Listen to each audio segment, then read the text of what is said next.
जेजुरीमध्ये काल भंडाऱ्याचा भडाका उडून मोठ्या प्रमाणावरती जे नागरिक आहेत ते जखमी झालेले आहेत। आपण ज्या ठिकाणी ही घटना घडली त्या ठिकाणी आहोत। आपण पाहू शकता की याच ठिकाणावरून जी कमान आहे याच ठिकाणावरून खऱ्या अर्थाने भंडाऱ्याच्या गोणी आहेत त्यामधून खाली भंडारा उधळण्यात येत होता। नवनिर्वाचित जे नगरसेवक आहेत जे मोठ्या प्रमाणावरती नागरिक आहेत ते आनंदोत्सव जल्लोष करत होते आणि खऱ्या अर्थाने महिला ऑक्शन करत असताना हाच भंडारा खाली टाकण्यात आला आणि त्यावेळेस खऱ्या अर्थाने त्याचा भडाका उडाला। यामध्ये 16 नागरिक जखमी झालेले आहेत। अनेक नागरिकांना शासकीय रुग्णालय आहे येथे दाखल देखील करण्यात आले। त्यांच्यावरती जी मोठ्या प्रमाणात डॉक्टरांकडून सुविधा देखील देण्यात आल्या, परंतु त्यातील काही 16 जखमी झालेले आहेत। त्यापैकी आपल्यासोबत एक नागरिक आहेत, आपण त्यांच्याशी बातचीत करणार आहोत।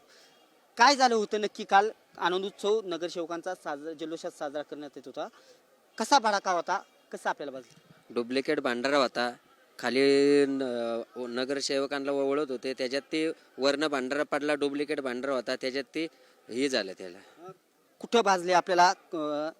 काय त्रास होतोय का? म्हणजे काय डॉक्टरांनी ट्रीटमेंट घेण्यासाठी ट्रीटमेंट दिली त्यांनी, औषधं गोळ्या दिल्यात आपल्याला लावायला। हाताला मानेला जखमी झालेले, हाताला जास्त झालेले, मानेला वाफ बसलेले, म्हणजे थोडक्यात आम्ही पण बचावलो, बाकी काय नाही। खऱ्या अर्थाने 16 नागरिक जे जखमी झाले होते। आपण पाहू शकता की भंडाराच्या भडक्यामुळे जे प्रत्यक्ष नागरिक होते त्यांच्या हाताला असेल किंवा मानेला देखील मोठ्या प्रमाणात भाजलेला आहे आणि अगदी त्या भंडारामुळे अगदी त्यांच्या मानेवरती मोठा काळा डाग पडलेला दिसतो, हातावरती देखील काळा डाग पडलेला आहे। साहजिकच त्यांना वेदना तर जास्तीत जास्त होत असतील, परंतु जे 16 नागरिक काल जखमी झालेले आहेत साहजिकच यामुळे ते सांगतात की बेसुयुक्त भंडाऱ्यामुळे ही घटना घडली असावी असं त्यांनी माहिती दिलेली आहे। परंतु ही बाब अन्न प्रशासन आणि आरोग्य मंत्र्यांशी किंवा अन्न प्रशासन विभागाच्या संबंधित मंत्र्यांशी पाठपुरावा करण्याजोगी आहे आणि देवस्थान ट्रस्ट आणि जे स्थानिक नागरिक आहेत ही बाब वेळोवेळी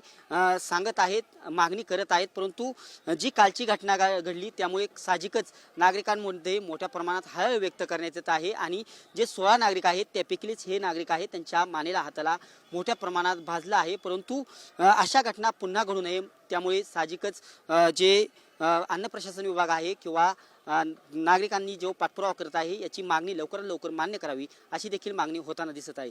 कॅमेरा पर्सन रोहित सह मी दीपक कापरे, TV9 मराठी, जेजुरी।